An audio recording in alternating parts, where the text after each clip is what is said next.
Alright guys, so pinower up natin tong ating power supply. Susukatin natin muna yung mga voltahe na pumapasok, yung output ng ating power supply guys. So yung aking multimeter ay nakaset na sa DC. So sukatin natin yung output ng ating power supply.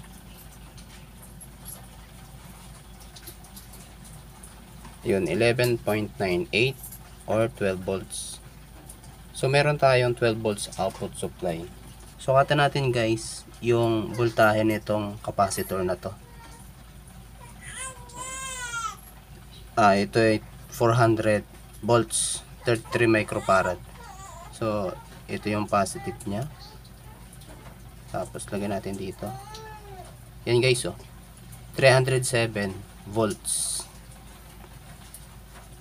So 307 volts yung charge nitong capacitor na to.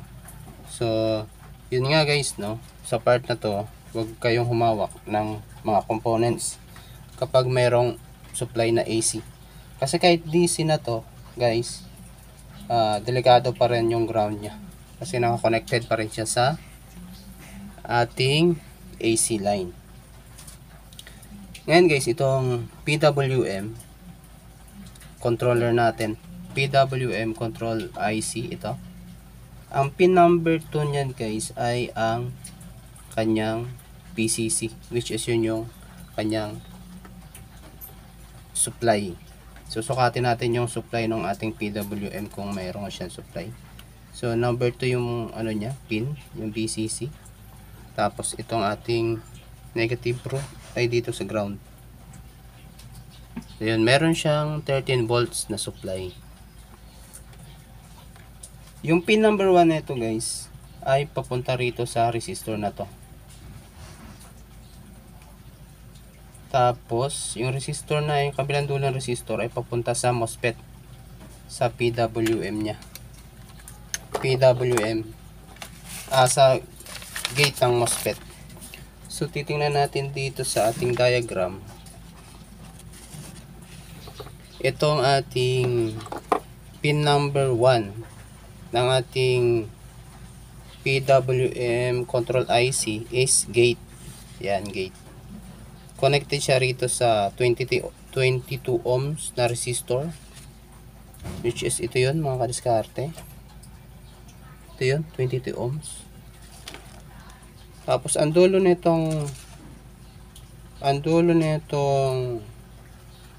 resistor na to ay papunta siya sa gate ng MOSFET, sa number 1. So papunta siya rito sa gate ng MOSFET. Ngayon guys, meron tayo ditong oscilloscope. Ito, handheld oscilloscope. FNERC 1C15 yung model nito. So kaya niyang magsukat ng 113 MHz. Dito sa ating oscilloscope ay naka tayo, 5 volts per division.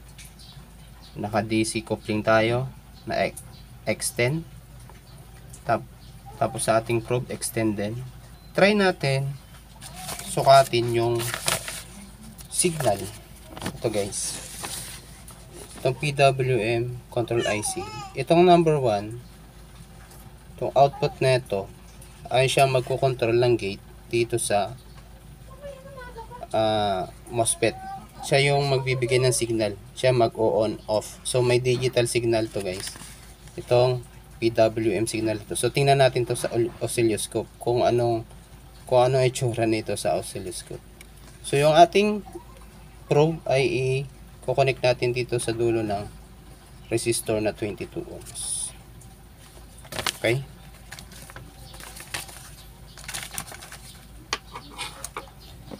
So i-connect ko na siya guys. So dahan-dahan lang baka matanggal yung ating ground. I-connect ko siya dito sa may resistor. Anuhan ko lang ng plies yung ating ground guys, baka matanggal. Tapos dumikit sa positive. sumabog yung ating power supply. So hawakan ko lang yung ground natin ng plies. So ilalagay natin yung probe sa dulo ng resistor. So tingnan nyo yung PWM. So ayan guys, oh. Ayan. Yan yung PWM signal. So meron tayong nakukuha ang 120 Hz. Tapos may duty cycle siya na 40. RMS niya millivolts. 866 millivolts.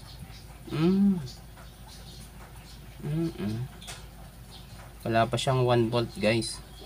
So 860 millivolts lang yung supply niya dun sa gate ng MOSFET.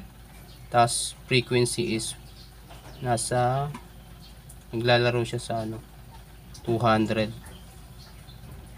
So yun yung signal na pumupunta dun sa gate ng ating MOSFET para mag on and off yung ating MOSFET. So yun guys, yun lang. Thank you for watching.